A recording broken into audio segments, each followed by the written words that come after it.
지금 이 영상을 보고 계신 분들 중에는 외도를 겪었는데 왜 이렇게 힘들기만 할까? 이혼을 정말 해야 하나? 라고 고민되는 마음으로 영상을 클릭하신 분들 정말 많으시죠? 저도 이런 상담을 수년째 하고 있지만 이 주제는 이야기를 꺼낼 때마다 마음이 무거워요. 제가 이 영상을 만들기로 한 거는요. 영상을 보시는 분이 겪고 있는 이 마음의 무게가 절대 혼자만의 책임이 아니라는 걸 말씀드리고 싶어서예요. 그리고 이혼을 결정하든 하지 않든 그 선택 이전에 내가 지금 어떤 상황에 처해 있는지를 명확히 아는 것, 그게 너무 중요하거든요. 그래서 오늘은요, 제가 정말 상담실에서 수백 번 들었던 사연들과 실제 사건에서 다뤄진 판례들, 그리고 변호사로서 해드릴 수 있는 현실적인 이야기들을 하나하나 차근차근 풀어봐 드릴게요. 배우자의 외도를 알게 된 분들이 지금 무슨 감정을 느끼고 있을지, 내가 너무 예민한가? 라고 혹시라도 자책하고 있을 수 있다는 거, 그런 마음들까지 다 이해가 돼요. 그래서 이번 영상에서는 법과 관련된 이야기도 하겠지만 그보다 더 중요한 건 지금 느끼고 있는 이 감정들이 당연하다는 것을 좀 말씀드리고 싶었어요. 이 정도면 이혼을 해도 되는 걸까? 내가 너무 과민한 건가? 아이 때문에 조금 더 참아볼까? 이런 생각들이 혹시라도 마음속에서 떠오르고 있다면 끝까지 한번 들어봐 주세요. 정답이 있는 사안은 아니지만 조금 덜 흔들릴 수 있도록 한 걸음 같이 가드릴게요. 자, 그럼 첫 번째 이야기부터 시작해 볼까요? 첫 번째 주제는 법적으로 외도란 무엇인가입니다. 육체관계가 없으면 그건 외도가 아닌 거죠. 상담하면서 가장 많이 듣는 질문이에요. 그리고 그 질문하시는 분들의 표정을 보면 육체관계가 없다고 하더라도 나는 지금 마음이 너무 아프다라는 게 느껴져요. 법적으로 외도는요, 성관계가 있었느냐 없었느냐 그것만을 가지고 판단하지는 않아요. 물론 명백하게 육체적인 관계가 있었다라는 것이 입증이 되면 그건 확실하게 부정행위로 인정되기는 해요. 그런데 육체관계가 없었다고 해서 아무 일도 없었던 건가요? 한 번은 이런 사연도 있었어요.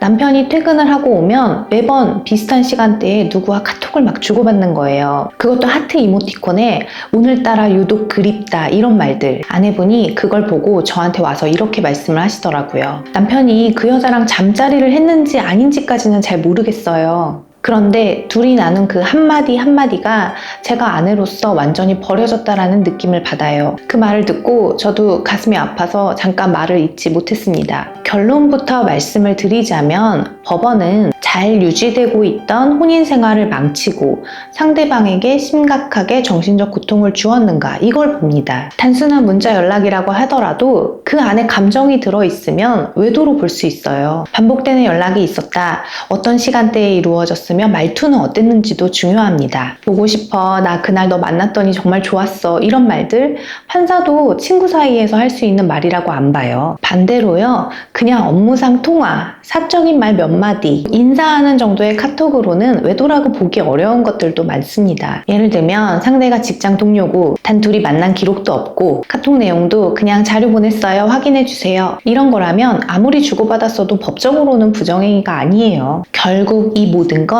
그 행동이 혼인관계를 얼마나 망가뜨렸는가로 귀결이 됩니다. 정리하자면 육체관계가 없었어도 외도는 성립할 수 있다. 배우자 몰래 특정 이성과 정서적인 교류를 계속해 왔다면 그것만으로도 법적 책임을 물을 수 있다라는 것입니다. 혹시 지금 내 아내, 내 남편의 행동이 너무 찝찝한데 이 정도는 외도는 아니겠지라고 하면서 자기 마음을 누르고 있는 분들 계시죠? 그런데 그 찝찝함이 그냥 의심이 아니라 촉일 수도 있어요. 다음 이야기로 넘어가 볼게요. 의심이 시작된 순간 우리는 제일 먼저 뭘 해야 할까요? 혹시 내가 모르는 누군가가 있는 게 아닐까? 이런 의심이 시작되면요. 마음이 조각조각 나기 시작해요. 제가 꼭 말씀드리고 싶은 게 있어요. 이런 감정이 시작된 그 시점부터 우리는 준비를 해야 된다는 것이에요. 너무 먼저 따지지는 마세요. 당신 누구 있어? 핸드폰 좀 줘봐. 이거 뭐야? 이 남자 누구야? 그렇게 따지고 싶죠. 근데 그렇게 감정이 먼저 튀어나와 버리면 증거는 다 사라져 버립니다. 그래서 외도를 의심하게 된 순간 제일 먼저 해야 하는 건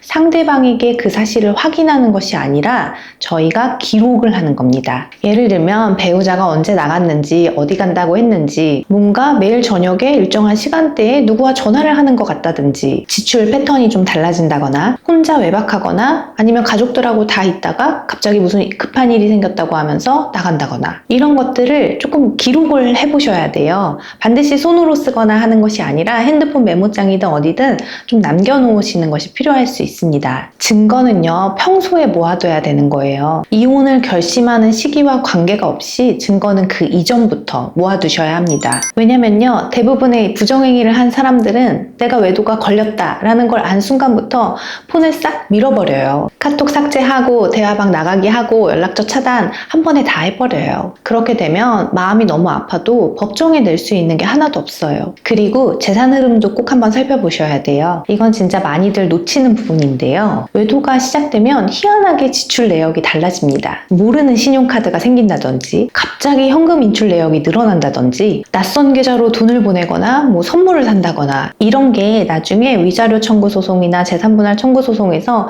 굉장히 중요한 포인트가 돼요. 하지 말아야 될 행동도 있어요. 인터넷으로 흥신소를 검색을 해서 무작정 의뢰를 한다든지 이런 행동이 잘못되면 불법 촬영이라든지 위치 추적 문제로 나중에 법적인 처벌을 받을 수도 있어요. 핸드폰 잠금 패턴을 몰래 열어본다든지 배우자의 핸드폰의 잠금 장치를 해제한 걸로 역으로 고소를 당하는 경우가 생각보다 많습니다. 너무 화가 나서 아무런 통보 없이 애를 데리고 이사를 가버린다거나 이런 것들은 오히려 나중에 바람을 핀 배우자가 애 데리고 간 저 사람이 오히려 가정을 파탄는 유책 배우자입니다 라는 주장을 할 수도 있어요. 꼭 드리고 싶은 말씀은요, 지금 느끼는 의심이 그냥 기분 탓이 아닐 수 있어요. 에이 설마 싶다가도 뭔가 하다가 딱 튀어나오는 순간 그때부터는 내가 나를 지켜야 합니다. 지금 하는 작은 기록 하나가 나중에 강력한 근거가 될 수 있어요. 그렇다면 도대체 어느 정도의 증거가 있어야 법적으로 외도라고 인정받을 수 있을지 한번 설명을 드려볼게요. 상담실에 오셔서 이 정도면 증거로 충분한 거 맞죠? 라고 말씀하시는 거 정말 많이 듣습니다. 이 정도면 정말 확실한 증거 잡은 거 아닌가 싶다가도 근데 이걸로 판사가 인정 안 해주면 어떡하지? 라는 생각도 같이 있으신 것 같아요. 증거는요, 많으면 많을수록 좋습니다. 뭐 센 거 한 방이 꼭 있어야 되는 건 아니에요. 꼭 필요한 건 연결고리라고 볼 수 있어요. 예를 들어서 아내 가방에서 호텔 영수증이 하나 나왔다고 할게요. 그럼 이거 외도 증거로 이미 끝난 거 아닌가? 그런데 그 호텔 영수증만 있어서 되는 게 아니라 거기에 누구랑 간 건지, 왜 간 건지, 언제 갔는지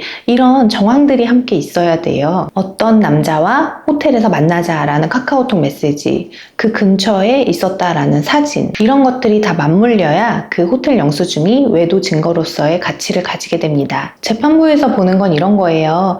이런 행동은 친구들 사이에서 안 하지 않나? 퇴근 시간 이후에 매일 카톡 보내면서 둘만 아는 애칭으로 부른다든지 카카오톡 선물하기 내역에 뭐 속옷이나 향수 같은 게 있다든지 밤 11시쯤에 하루를 마무리하면서 잘 자요, 내일 또 만나요 이런 대화를 한다든지 이런 것들이 다 쌓이면 그냥 친한 친구는 아니구나 싶죠. 이런 증거들은 좀 약할 수 있어요. 나 오늘 네가 생각난다 이런 메시지 딱 하나만 있는 경우 어떤 감정 교류가 있었구나 싶기는 하지만 외도의 증거라고 보기에는 좀 부족해요. 두 명이서 식사한 카드 영수증 하나만 있는 경우 이걸 누구와 썼는지 모르면 무력한 증거가 됩니다. 여러 명이서 있는데 딱 그 둘만 손을 잡고 사진을 찍었다. 친밀함까지는 보여줄 수는 있어도 외도까지는 좀 미묘할 수도 있어요. 그러면 제일 확실한 증거는 뭘까요? 합법적으로 확보된 모텔, 호텔 CCTV, 침대 위에서 둘이 같이 찍힌 사진, 성적인 대화가 오간 문자라든지 성적인 관계를 암시할 수 있는 대화, 반복된 외박이 있었는데 그때 그 사람을 만났다 라는 것을 입증할 수 있는 경우 이런 것들은 증거로서의 가치가 높아요. 그런데 이렇게 확실한 증거를 잡으려다가 오히려 역풍을 맞는 수도 있습니다. 위치 추적기를 몰래 설치를 한다든지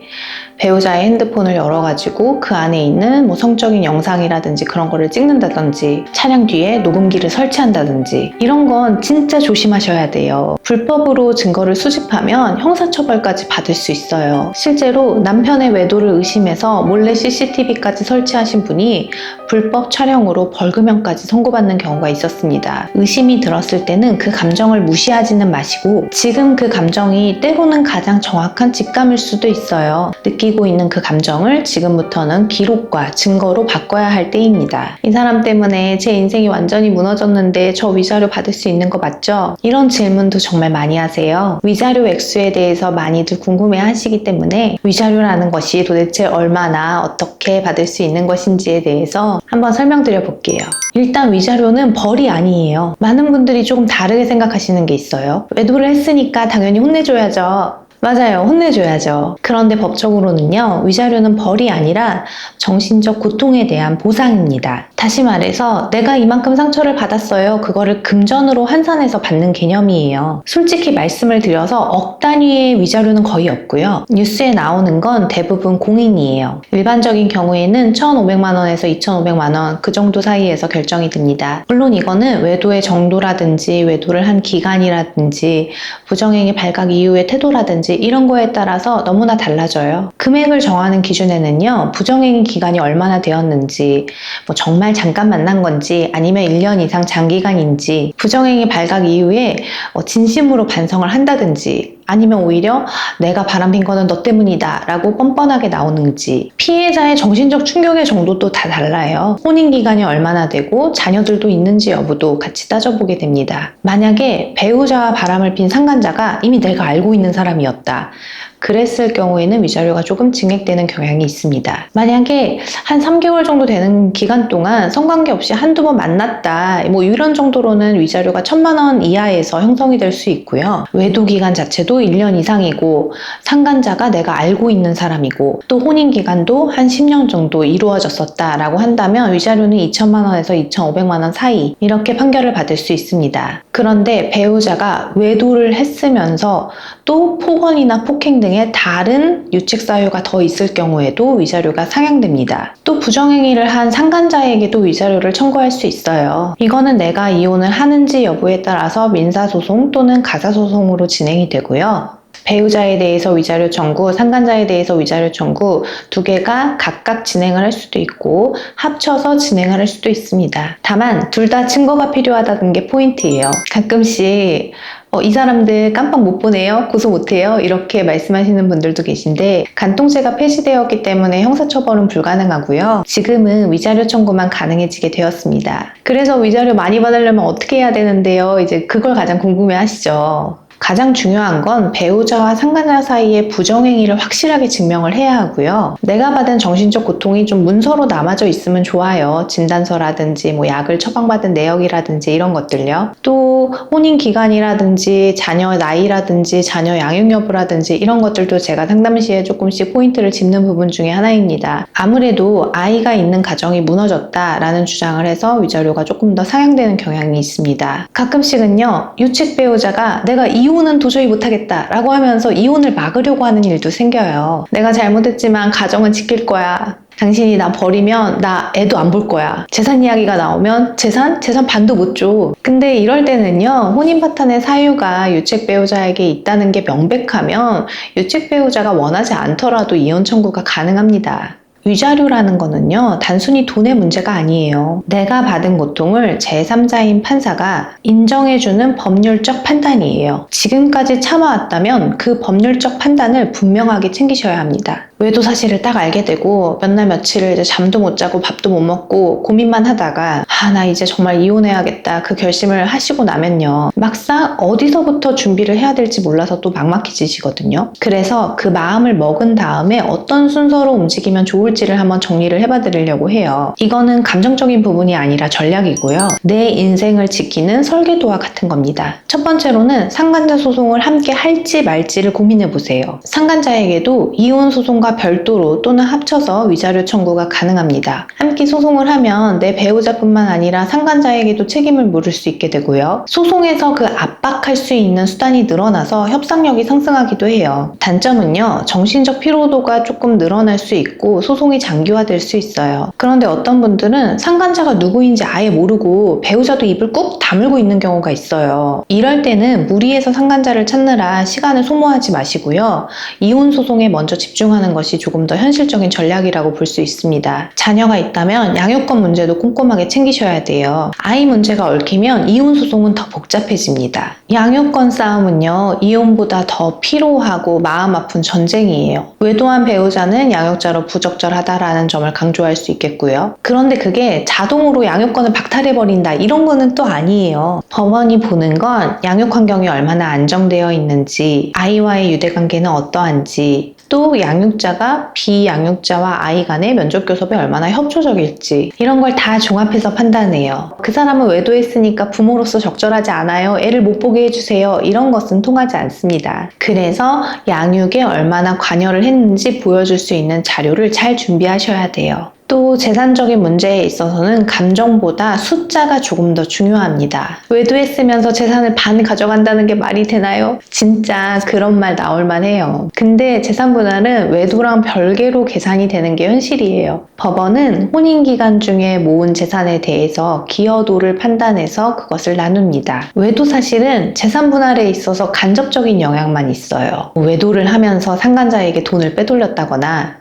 아니면 외도를 하면서 이제 부당하게 공동재산을 막 소비해버렸다거나 그래서 이혼을 결심하고 나서 좀 해보셨으면 하는 것 중에 하나가 재산에 대해서 정리를 해보는 거예요. 우리 재산이 어떠한 것들이 있는지 뭐 부동산, 예금, 주식 같은 거, 뭐 코인은 뭐가 있는지 내 기여도를 입증할 수 있는 자료들은 어떤 것들이 있을지 재산과 관련된 정리는요 생각보다 시간이 오래 걸리고 품이 많이 듭니다. 그래서 지금 이걸 먼저 챙기셔야 돼요. 협의이혼이 나을까 소송이혼으로 가야 될까 이 부분도 한번 고민해 보시면 좋아요. 협의이혼이 가능한 경우는요 뭐 양육권이라든지 재산 분할에 대해서 다 정리를 했고 상대방이 자신의 잘못에 대해서 진심으로 미안해하고 반성을 하는 경우에 감정 소모를 조금 덜 하면서 끝낼 수 있어요. 근데 외도한 배우자가 이혼 자체를 거부를 하거나 아니면 말도 안 되는 재산 분할 비율을 주장을 한다거나 이런 상황이 생기게 되면 그때는 기다리는 게 아니라 바로 소송을 들어가셔야 합니다. 소송하게 되면 진흙탕 싸움 될까봐 무서워요. 이런 생각을 하시기도 하는데요. 말이 안 통하는 상대를 붙잡고 협의를 하는 것이 시간도 더 많이 들고 아깝게 낭비하는 시간이 된다는 것을 꼭 기억해 주세요. 첫 번째로 외도와 관련된 증거를 한번 이제 추려보셔야 하고 두 번째로는 아이 양육과 관련된 자료들을 준비하셔야 하고 세 번째는 재산과 관련된 목록이라든지 아니면 혹시라도 은닉된 가능성을 뭐 정리를 해보셔야 하고 네 번째는 나의 정신적 손해를 입증할 수 있는 자료들을 한번 준비를 해보시는 게 도움이 될 거예요. 이런 네 가지 정도 되는 것들이 소송에 들어가면 변호사가 전장에 들고 가는 무기와 같은 것이 됩니다. 빠지게 되면 좀 아쉬워요. 지금부터 내 삶을 위한 준비를 차근차근 해두세요. 이혼이라는 거는 뭐 누구에게나 처음인 경우가 많죠. 그렇기 때문에 지금 당황스러운 것도 겁이 나는 것도 다 자연스러운 일이에요. 이 상황에서 나를 어떻게 돌보고 스스로를 챙길 것인가 하는 것은 앞으로 살아갈 삶에 있어서도 나를 지켜줄 수 있는 그런 첫걸음이 될 수 있다고 생각합니다. 상담을 하다 보면요. 이혼을 하겠다라는 말보다 이혼을 할 수밖에 없을 것 같아요 라는 말을 더 자주 듣게 됩니다. 이혼하고 싶지 않았어요. 가정을 꼭 지키고 싶었어요. 아이에게는 그래도 이제 아빠나 엄마가 있어야 될 거라고 생각을 했어요. 그런데 이제 너무 많이 지쳤어요. 이 말을 변호사를 찾아와서 할 때쯤이면 마음이 뭐 수차례 무너졌다가 다시 일어섰다가 그런 상황이거든요. 배우자의 외도 사실을 알게 되고 나서부터 혼자 울고 혼자 참고 혼자 용서하고 혼자 괴로워하고 상대방은 이런 거를 전혀 모르죠. 내색할 수가 없으니까. 더 이상 이렇게는 못 살겠다라는 결정에는 두려움도 들어있고 내가 뭐 조금 더 잘했어야 되는 거 아닌가라는 자책도 들어있고 아이들 걱정은 뭐 거의 전부 이만큼을 차지하고 있어요. 이렇게 힘들게 한 결정을 후회하지 않으려면요. 항상 사실관계에 기반해서 선택을 하셔야 됩니다. 변호사 상담을 주저하지는 마세요. 나 혼자 생각을 하면 감정이 앞서기 쉬워요. 법적으로 어떤 선택지가 있고 어떤 길이 나에게 가장 유리한지를 꼭 이혼 전문 변호사와 함께 이야기를 나눠보세요. 그래서 이혼을 이제 고민하고 계신 분들, 이혼을 결심한 분들께 꼭 이런 말씀을 드리고 싶어요. 지금 잘 하고 있는 거다. 내가 내 선택으로 스스로 다시 한번 일어서 보기로 결심하는 거. 그게 정말 쉽게 할 수 없는 굉장히 용기 있는 선택이에요. 긴 시간 동안 저와 함께 이혼 소송을 진행을 하시고 소송이 다 마무리돼서 인사를 나누고 헤어졌던 분들, 지금은 정말 다 자기 자리에서 본인의 삶을 잘 살아가고 계십니다. 시간은 좀 걸려요. 그런데 정말 다 회복돼요. 사람은 그렇게 살아내지더라고요. 그러니까 지금 너무 힘이 들더라도 이 말은 꼭 기억을 해주세요. 나의 잘못이 아니고 지금부터의 삶을 내가 선택할 수 있다. 혹시라도 이 영상을 보고 계신 분들 중에 나도 좀 고민이 되는 부분이 있는데 한번 상담받아 볼까 생각이 드시는 분들은 영상 설명란에 상담 링크를 남겨둘게요. 부담 없이 연락을 주시면 제가 이야기를 들어보겠습니다. 오늘 영상은 여기까지고요. 다음에도 다른 법률 이야기로 찾아뵙도록 하겠습니다. 시청을 해주셔서 감사합니다.